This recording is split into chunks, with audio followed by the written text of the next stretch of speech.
복음이란 복자하고 그다음에 소리 음자를 합친 단어입니다. 그래서 복음이라는 것은 복된 소리다라는 것이지요. 그런데 원래 성경 언어로는 유앙겔리온입니다. 유앙겔리온. 이 뜻은 기쁜 소식이라는 거예요. 복된 소식이 아니라 원래 뜻은 기쁜 소식이다라는 뜻입니다. 기쁜 소식이라는 것은 전쟁에서 승리를 알려주는 그런 소식입니다. 전쟁에 나간 아버지 또 남편 그리고 아들이 전쟁에서 승리를 했다는 소식은 얼마나 큰 기쁨의 소식이 되겠습니까? 그래서 이 기쁨의 소식을 들으려고 그들은 고대하며 살았습니다.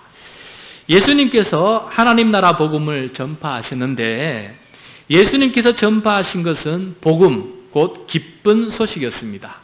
어떤 기쁜 소식이었냐 하면은 하나님의 나라가 가까이 왔으니 회개하고 이 기쁜 소식을 믿으라라는 것입니다.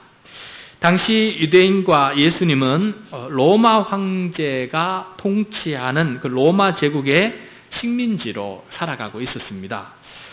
그래서 로마 황제가 통치하는 것이 아니라 하나님께서 통치하는 나라가 도래하였으니 이제는 하나님의 통치를 받아들이기 위해서 회개하고 그 통치 아래 살아가는 사람이 되어라 라고 예수님께서 그 복음을 전파하셨던 것입니다.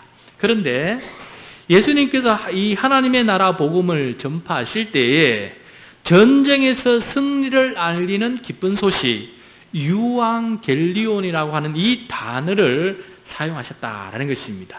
왜 이 단어를 굳이 사용하셨을까? 다음의 이야기를 들으시면 이해를 할 수가 있습니다. 예수님께서 태어나시기 40여 년 전에 이 로마 제국을 다스리는 황제는 율리우스였습니다. 율리우스 황제가 그 나라를 다스리고 있었는데 그만 율리우스가 암살을 당하고 맙니다. 이때 율리우스의 아들인 옥타비아누스와 또 율리우스의 친구인 안토니우스가 함께 율리우스 황제를 죽인 사람을 처벌하기 위해서 보복을 하게 됩니다. 그래서 아들과 친구가 서로 합세하여서 이 황제를 죽인 사람들을 처단을 하게 됩니다. 처단을 하고 난 다음에 문제가 생겼습니다. 이 율리우스 황제의 아들인 옥타비아누스하고 이 율리우스 황제의 친구인 안토니우스가 함께 암살자를 잘 처단했지만은 서로가 율리우스 황제를 이은 황제가 되려고 서로 이렇게 전투를 하게 됩니다. 그래서 이 황제 자리를 놓고 서로가 암투를 하게 되는데 이 내전이 무려 13년 동안 지속이 되었다고 합니다. 내전이 13년 동안 지속되었으니까 그 나라가 얼마나 힘이 들었겠습니까? 이 기간 동안 만약에 여러분이 로마 시민으로서 로마에 살고 있다라고 이러면 한번 상상을 해보십시오. 전투는 비록 멀리서 바깥에서 일어나고 있었지만은 도시 안에는 온갖 소문과 또 당파와 자리 다툼이 비일비재하게 일어나고 있었습니다. 모두가 전방에서 각자에게 기쁜 소식이 오기만을 간절히 기다리고 있었습니다. 여러분이 율리우스의 아들 이 옥타비아누스와 가까운 사람이라면은 옥타비아누스가 전쟁에서 승리하였다라는 이 기쁜 소식을 간절히 기다릴 것입니다. 반대로 여러분이 율리우스의 친구 안토니우스와 가까운 사람이라면은 안토니우스가 전쟁에서 승리했던 소식을 간절히 기다리게 될 것입니다. 그런데 13년 만에 마침내 로마에 소식이 전해졌습니다. 소식을 전한 사람이 이렇게 외쳤습니다. 좋은 소식입니다. 유앙겔리온입니다. 옥타비아누스가 대성을 거두었습니다. 이제 이 로마의 새 주인은 옥타비아누스입니다. 라고 소식을 전했습니다. 율리우스의 아들 옥타비아누스가 전쟁에서 승리를 하게 된 것입니다. 승리를 거둔 이 옥타비아누스는 곧바로 로마로 귀환하지 아니하고 이 로마 제국을 더 공고하기 위해서 저 이집트까지 내려가서 이집트를 다 징벌하고 침략하고 돌아오기로 하였습니다. 그래서 적어도 2년이라는 시간이 더 걸리게 됩니다. 이 2년 동안 이 도시 안에서는 두 가지 유앙겔리온이 회자되고 있었습니다. 첫 번째 기쁜 소식은 옥타비아누스가 승리해서 로마의 황제가 되었다는 기쁜 소식이고, 두 번째 소식은 이 옥타비아누스가 2년 뒤에는 이 이집트를 정복하고 의기양양하게 로마의 황제로 로마의 시로 귀환한다 하는 그런 소식이 그들에게 회자되고 있었습니다. 그 시간 동안 로마에 있는 사람들에게는 삶의 큰 변화가 일어나기 시작했습니다. 옥타비아누스를 지지했던 사람들은 모든 것이 너무 기쁨으로 새롭게 보이기 시작했습니다. 당신과 가족들은 축하 준비를 하게 되었습니다. 그리고 그들은 완전히 새로운 인생을 계획하게 됩니다. 그리고 세상이 완전히 바뀌게 되는 것을 기대하면서 자기 자신이 이제 새로운 자리에 오를 것이고 또 인생이 더 펼쳐질 것이다 라는 그러한 기대감 속에서 살아가게 됩니다. 그와 반대로 율리우스의 친구 안토니우스를 지지했던 사람은 절망에 빠지게 됩니다. 이제 황제가 돌아오면은 반대했던 사람들이 처단을 당하고 자신의 삶은 어려움을 겪게 됩니다. 그래서 이 로마 시민 사람들은 시비가 엇갈리게 되고 또 삶이 완전히 변하게 됩니다. 예수님께서 하나님 나라가 가까이 왔다라는 유앙겔리온, 이 기쁜 소식을 전하셨을 때도 이와 같은 상황이기 때문에 예수님께서 유앙겔리온이라는 단어를 사용하시면서 하나님 나라 복음을 전했습니다. 예수님은 십자가 죽음과 부활을 통해서 죄와 죽음과 사탄을 이기셨습니다. 그것이 기쁜 소식입니다. 그리고 하늘로 승천하셨지만은 머지않아 예수님은 다시 오셔서 세상을 심판하고 새하늘과 새 땅을 다스리게 될 것입니다. 이 또한 기쁜 소식입니다. 이 두 가지 소식 사이에서 우리는 살아가고 있습니다. 그러므로 이 소식을 알고 믿는 사람은, 그래서 예수님의 제자가 된 사람은 새로운 삶을 살아가게 될 수밖에 없습니다. 새하늘과 새 땅이 이 땅에 임하게 된다는 것을 알기 때문에 지금 이 땅에서 미리 주님이 주인 되는 삶을 살아가게 됩니다. 그리고 다시 오실 주님을 왕을 맞이하는 그러한 삶을 살아가게 되는 것이 우리들의 삶입니다. 이것이 바로 복음을 받아들인 그리스도인의 변화된 삶입니다. 바로 저와 여러분이 이러한 기쁜 소식 가운데 살아가고 있다라는 것입니다. 그래서 오늘 본문 말씀은 바로 이 복음, 기쁜 소식을 저희들에게 좀 더 상세하게 전해주고 있습니다. 하나님께서 바울의 로마서를 통해서 전해주시는 기쁜 소식을 우리 함께 이 시간 경청하고 그 소식에 감사하면서 신실함으로 응답하며 살아가는 우리 모두가 될 수 있기를 축복합니다. 자, 오늘 말씀에 나오는 기쁜 소식은 다름이 아니라 율법이 아니라 예수 그리스도를 통해서 온전한 하나님의 나라가, 하나님의 의가 우리에게 나타났다 하는 그런 소식입니다. 오늘 말씀 21절, 22절 우리 같이 읽겠습니다. 시작. 이제는 율법 외에 하나님의 한 의가 나타났으니 율법과 선지자들에게 증거를 받은 것이라.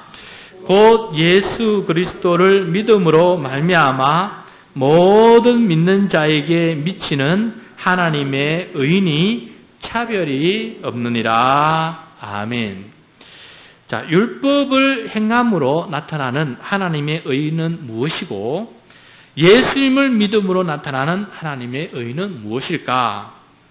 먼저 하나님의 의에 대해서 살펴보겠습니다.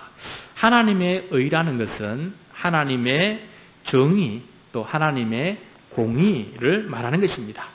이 말을 좀 쉽게 간략하게 말하면은 하나님께서 의로우시다라는 말은 하나님께서 모든 것을 바르게 세우신다라는 것입니다. 모든 것을 바르게 세우시는 것을 가리켜서 하나님의 의다라는 것입니다. 하나님과 사람의 관계를 바로 세우시는 것, 또 사람과 사람의 관계를 바로 세우시는 것, 또 사람과 이 세상의 관계를 바로 세우시는 것, 이 모든 바로 세움이 바로 하나님의 의다. 하나님의 의가 이루어지는 것이다 라는 것입니다. 이렇게 하나님의 의를 이루기 위해 하나님께서는 우리들에게 율법을 주셨습니다. 율법은 모세가 시내산에서 하나님께로부터 받은 말씀입니다. 그때 당시 이스라엘은 애굽의 식민지로부터 해방이 되어서 구원을 받았습니다. 구원받은 기쁜 소식 가운데 그들이 살고 있었습니다. 여기가 끝이 아니고 두 번째 또 기쁜 소식을 하나님께서 그들에게 전해주셨습니다. 땅이 없는 너희들에게 젖과 꿀이 흐르는 땅, 약속의 땅을 너희에게 주겠노라고 또 하나님께서 기쁜 소식을 전해주셨습니다. 그 기쁜 소식 사이에 살아가는 이들에게 어떻게 살아가는 것이 바람직한 삶인지를 가르쳐주기 위해서 하나님께서는 율법을 주셨습니다. 그러므로 율법은 하나님의 기쁜 소식을 전해들은 사람이 또 다른 기쁜 소식을 기대하는 사람이 어떻게 살아가야 되는 것인지를 가르쳐주는 상세한 삶의 지침서였습니다. 그런데 이 율법이 그들을 하나님의 의를 이룰 수 있는, 그들이 하나님의 의를 이룰 수 있는 역할을 감당할 수 있었을까 하는 것이 질문입니다.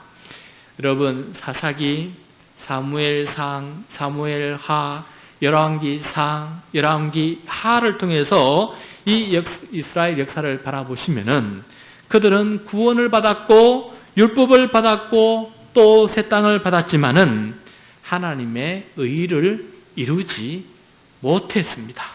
실패하고 말았습니다. 그래서 결국에는 나라가 멸망하고 말았습니다. 우리 23절 말씀을 같이 읽겠습니다. 시작.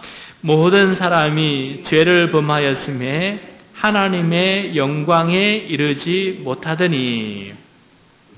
그래서 하나님의 영광이라는 것은 하나님과의 관계가 바로 세워졌을 때 우리가 경험하게 되는 하나님의 현존과 하나님의 역사하심입니다.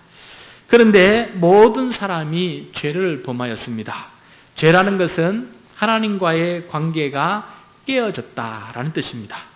하나님께서 내 삶의 주인이 되지 못하고 하나님 아닌 것이 내 삶의 주인이 되었다라는 것이 이 죄의 뜻입니다. 우리는 최근 열왕기를 통해서 배웠습니다. 이스라엘 백성들이 죄로 말미암아 멸망을 하였습니다. 여러분, 그들이 지은 죄가 무엇입니까? 그들의 지은 죄가 여러분 무엇이었습니까? 그렇습니다, 여러분. 그들의 지은 죄는 하나님을 섬기지 아니하고 우리에게 율법을 주신 하나님을 섬기지 아니하고 우상을 섬겼기 때문에 그들은 멸망하고 말았습니다. 우리가 깨닫게 되는 것은 이스라엘 백성들은 율법으로 하나님의 의를 이루지 못했다라는 것을 우리가 깨닫게 됩니다. 이스라엘 백성의 역사를 통해서 율법으로는 도대체 하나님의 의를 이루지 못하고 우리는 죄인으로만 살 수밖에 없다라는 것을 깨닫게 된 것입니다. 오늘 말씀 앞구절인 10절부터 18절까지 말씀을 보면은 사람들이 범하고 있는 죄가 무엇인지 이 사도 바울이 그대로 우리에게 고발하고 있습니다. 그래서 화면을 보시면서 10절부터 18절까지 말씀 우리 같이 읽겠습니다. 기록된 바 의인은 없나니 하나도 없으며 깨닫는 자도 없고 하나님을 찾는 자도 없고 다 치우쳐 함께 무익하게 되고 선을 행하는 자는 없나니 하나도 없도다.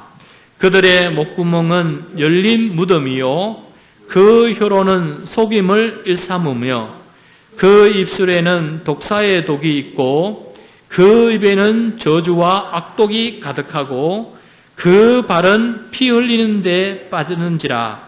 파멸과 고생이 그 길에 있어 평강의 길을 알지 못하였고 그들의 눈앞에 하나님을 두려워함이 없느니라 함과 같으니라.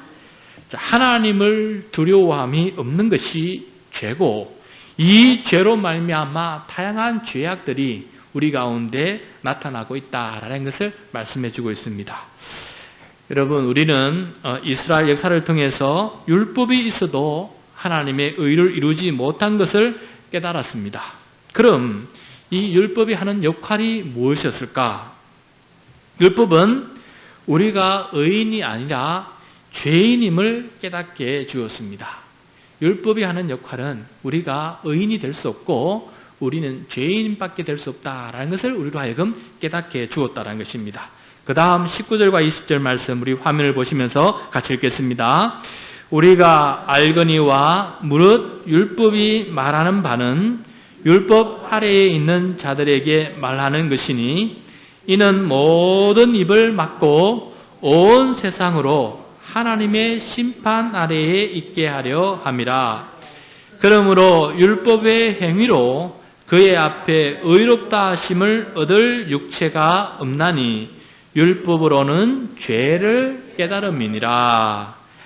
율법의 행위로는 우리가 의롭게 되지 못했습니다. 오히려 의보다 죄, 선보다 악을 더 많이 저지른 사람이 되고 말았습니다. 그래서 우리는 다 심판 아래 놓이게 되었다라는 것입니다. 이렇게 율법은 우리가 죄인임을 깨닫게 해주는데 그치고 말았기 때문에 결코 좋은 소식이 못 됩니다. 유앙겔리온이 되지 못한다라는 것입니다. 그런데 율법이 아니라 예수 그리스도를 통해 우리가 하나님의 의를 이루게 되었다라는 새로운 기쁜 소식을 우리에게 전해주고 있는데 24절부터 26절 말씀입니다. 이 시간 우리 24절부터 26절 말씀 같이 읽겠습니다. 그리스도 예수 안에 있는 속량으로 말미암아 하나님의 은혜로 값없이 어렵다 하심을 얻은 자 되었느니라. 이 예수를 하나님이 그의 피로써 믿음으로 말미암는 화목제물로 세우셨으니 이는 하나님께서 길이 참으시는 중에 전에 지은 죄를 간과하심으로 자기의 의로우심을 나타내려 하심이니 곧 이때에 자기의 의로우심을 나타내사 자기도 의로우시며 또한 예수 믿는 자를 의롭다 하려 하심이라. 하나님은 예수님을 통해 자신의 의로움을 나타내셨고 또 예수 믿는 우리를 의롭다 그렇게 여겨주셨습니다. 율법을 행함으로는 도저히 이룰 수 없는 이 하나님의 의를 어떻게 예수 그리스도를 통해서 이루게 된 것일까? 이 시간에 함께 살펴보겠습니다. 첫째, 24절 말씀에 나오는 것처럼 예수님께서 우리의 속량이 되셨기 때문입니다. 그리고 둘째로 25절 말씀처럼 예수님께서 우리의 화목제물이 되어 주셨기 때문에 이 하나님의 의가 이루어지게 되었다라는 것입니다. 그렇다면 예수님께서 우리의 속량이 되셨다라는 말씀의 뜻이 무엇일까요? 전쟁의 포로나 노예를 되찾기 위해서는 몸값을 지불하고 되찾게 됩니다. 이 몸값을 가리켜서 속량이라 합니다. 그러니까 우리가 죄의 노예로 살아가고 있었는데 예수님께서 자신의 몸을 몸값으로 지불하고 우리를 죄의 노예가 아니라 하나님의 아들과 딸로 다시금 되찾아 주신 것입니다. 그래서 우리는 하나님의 자녀가 되었고 우리는 하나님을 아버지라 부를 수 있는 관계가 다시금 회복되었다는 것입니다. 그래서 예수님께서 속량이 되었기 때문에 우리 하나님과 바른 관계가 다시금 세워지게 되었고 하나님의 의가 우리 가운데 이루어지게 된 것입니다. 우리가 한 것이 아니라 하나님께서 하셨다는 것입니다. 예수님께서 우리의 속량이 되셨다는 것은 다시 말하면 십자가에서 대속의 제물로 돌아가셨다라는 뜻입니다. 십자가에서 자기 몸을 우리의 죄값으로 치르신 것입니다. 25절 말씀에서 좀 더 자세히 설명해 주고 있는데 하나님께서 예수님을 화목제물로 세우셨습니다. 화목제물이라는 것은 자신의 죄를 씻기 위해 성전 제사 때 드리는 제물을 말합니다. 보통 이 화목제물은 어린 양이나 송아지가 되었습니다. 예배드리는 자가 자신의 손을 이 송아지와 양에게 손을 얹고 안수 기도를 합니다. 그때 자신의 모든 지은 죄가 이 양에게, 이 송아지에게 전달이 됩니다.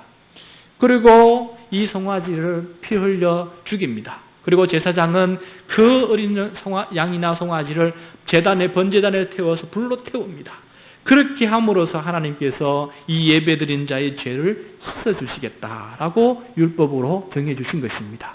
그런데 아무리 이스라엘 백성들이 제단에 제사를 드렸지만은 그들이 두 주인을 섬겼습니다. 한편으로는 또 우상을 섬겼습니다.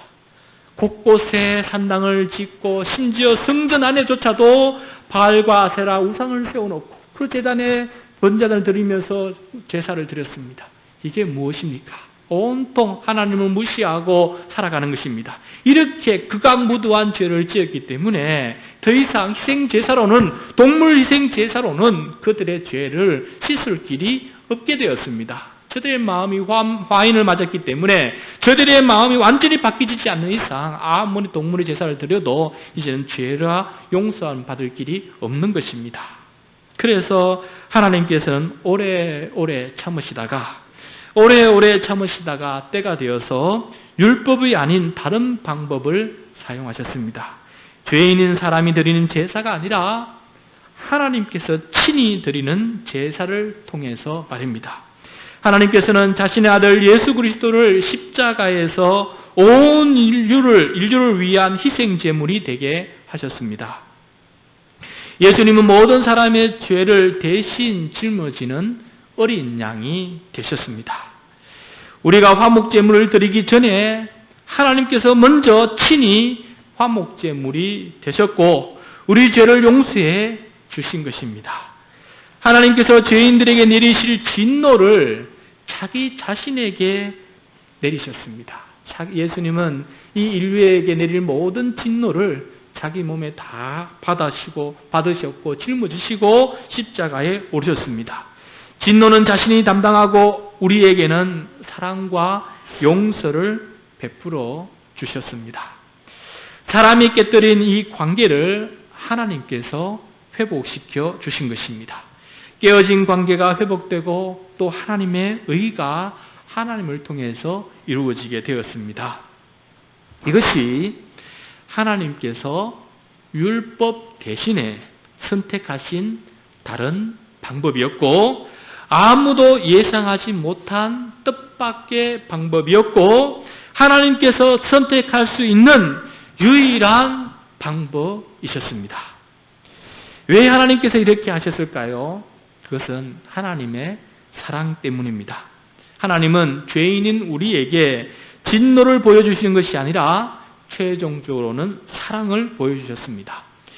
율법을 범한 자들에게 하나님께서는 진노를 하셨지만은 인간의 불순종 때문에 결국 하나님의 의를 이룰 수가 없었습니다. 그래서 하나님은 길이 참으시는 중에 진노 대신에 이제는 사랑을 선택하셨습니다. 그리고 그 사랑은 값싼 사랑이 아니라 아주 값비싼 사랑이었습니다. 예수님께서 죽기까지 사랑하신 것입니다. 하나님께서 자신의 아들을 십자가에 죽이기까지 우리를 사랑하신 것입니다. 그래서 로마서 5장 8절에 이렇게 고백하고 있습니다. 화면을 보면서 같이 읽겠습니다. 우리가 아직 죄인 되었을 때에 그리스도께서 우리를 위하여 죽으심으로 하나님께서 우리에 대한 자기의 사랑을 확정하셨느니라. 하나님께서 죄인인 우리를 얼마나 사랑하시는지를 십자가를 통해서 우리에게 보여주셨고 확정해 주셨습니다. 내가 이렇게 이 백성을 사랑하신다 하면서 자신의 아들을 십자가에서 죽이기까지 하신 것입니다. 그래서 요한복음 13장 1절에 보면 이렇게 고백하고 있습니다. 같이 화면을 보면 읽겠습니다. 유월절 전에 예수께서 자기가 세상을 떠나 아버지께로 돌아가실 때가 이른 줄 아시고 세상에 있는 자기 사람들을 사랑하시되 끝까지 사랑하시니라. 자기가 만든 백성이기 때문에 끝까지 사랑하신다라고 고백하시면서 이 백성을 포기하지 아니하시고 십자가에서 모든 인류를 자신의 가슴 속에 다시금 품어 안게 되셨습니다. 이것이 바로 복음이요, 이것이 바로 기쁜 소식입니다. 이런 기쁜 소식을 전해 듣고 우리가 결정해야 할 것이 하나 있습니다. 이것을 믿음으로 받아들일 것이냐 아니면 말 것이냐 하는 것입니다. 이것을 믿음으로 받아들이지 아니하면 또 율법을 행함으로 의인이 되려고 우리는 애쓸 것입니다. 그렇게 해봐야 결국 어떻게 됩니까? 결국은 죄인이 되고 만다라는 것을 우리는 이미 이스라엘 역사를 통해서, 긴 역사를 통해서 우리는 이미 배웠습니다. 그러므로 여러분, 시행착오하지 마시기를 바랍니다.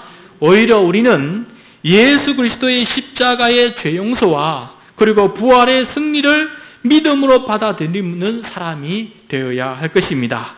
오직 그 방법밖에 여러분 우리에게는 없습니다. 이것만이 복음이요, 이것만이 하나님의 의를 이룰 수 있는 유일한 길이기 때문에 그렇습니다. 여러분 27절, 28절 말씀 우리 다 같이 읽겠습니다. 그런즉 자랑할 때가 어디 있느냐? 있을 수가 없느니라. 무슨 법으로냐? 행위로냐? 아니라 오직 믿음의 법으로니라. 그러므로 사람이 의롭다 하심을 얻는 것은 율법의 행위에 있지 않고 믿음으로 되는 줄 우리가 인정하노라. 아멘. 여러분, 사람이 의롭게 되는 길은 율법의 행위에 있지 않습니다. 우리는 율법이 요구하는 것을 다 행할 수 있는 능력이 없습니다. 그러므로 내가 율법을 행함으로 의롭다함을 받는 것은 너무나 어렵고 또 불가능한 것입니다. 그러나 하나님께서 행하신 것을 나의 것으로 받아들이는 믿음이 있을 때 의롭다함을 받는 것은 쉽고 또 가능한 일이 되는 것입니다. 오직 믿음의 법으로 우리는 의롭다 하심을 얻을 수 있는 것을 지금 이 시간 인정할 수 있는 믿음이 될 수 있기를 축복합니다. 우리가 의롭게 될 수 있는 길은 없습니다. 하나님의 말씀에 순종함으로 우리가 의인이 되는 것이 아니라 하나님의 은혜로 의인이 되었기 때문에 이제부터 우리는 하나님의 말씀에 더 잘 순종할 수 있게 된 것입니다. 하나님께 인정받기 위해서 우리가 순종하는 것이 아니라 하나님께서 우리를 인정해 주셨기 때문에 기쁨으로 자발적으로 더 우리는 순종을 할 수 있고 또 하나님의 말씀에 의지하며 살아갈 수 있는 사람이 되는 것입니다. 여러분, 이것이 진리고 이것이 복음이고 기쁜 소식이라는 사실을 꼭 명심할 수 있기를 바랍니다. 성도 여러분, 설교를 준비하는 내내 카톡에 긴급 기도 요청이 계속해서 올라왔습니다. 선배 목사님의 사모님께서 심장 이식 수술에 들어갔는데 8시간이 걸린다고 합니다. 이 목사님의 사모님은 최근 몇 달 동안 강제로 잠을 자고 있었습니다. 심장이 더 이상 제 기능을 못해서 통증이 너무나 크기 때문에 도저히 깨어있으면 이 통증을 감당할 수 없기 때문에 강제로 잠을 재운 것입니다. 그 사이에 심정지도 일어났고 또 오랫동안 에크모를 달고 수면 상태에 있었기 때문에 위태위태한 순간이 너무 많이 이어지고 있었습니다. 심장을 기정해 줄 사람을 간절히 기다리고 있었습니다. 그런데 어젯밤에 사모님에게 맞는 심장 기정자가 나타나서 드디어 심장 수술을 하게 된 것입니다. 사모님의 생명은 전적으로 다른 사람의 기정에 달려 있었다라는 것을 어젯밤에 깨닫게 되었습니다. 이처럼 죄악 속에 빠져 있는 우리가 스스로의 힘으로 의롭게 된다는 것은 불가능합니다. 예수 그리스도의 속량과 대속이 있기 때문에 우리는 가능하게 됐다라는 것입니다. 예수님의 십자가 죽음과 부활이 있기 때문에 우리는 죄에 대해서 죽고 의에 대해서 살아나게 된 것입니다. 그래서 우리는 하나님의 자녀된 권세를 누릴 수 있는 사람이 된 것입니다. 우리가 어찌 하나님의 자녀가 될 수 있었겠습니까? 말씀을 마무리하겠습니다. 예수님은 십자가 죽음과 부활을 통해 죄와 죽음과 사탄을 이기셨습니다. 그리고 아직 죄인인 우리를 위해서 죽기까지 사랑하셨습니다. 그래서 우리를 의롭다라고 인정해 주셨습니다. 여러분, 이것은 기쁜 소식입니다. 유앙겔리온입니다. 그리고 하늘에 승천하셨지만은 머지않아 예수님은 다시 오실 것이라 약속해 주셨습니다.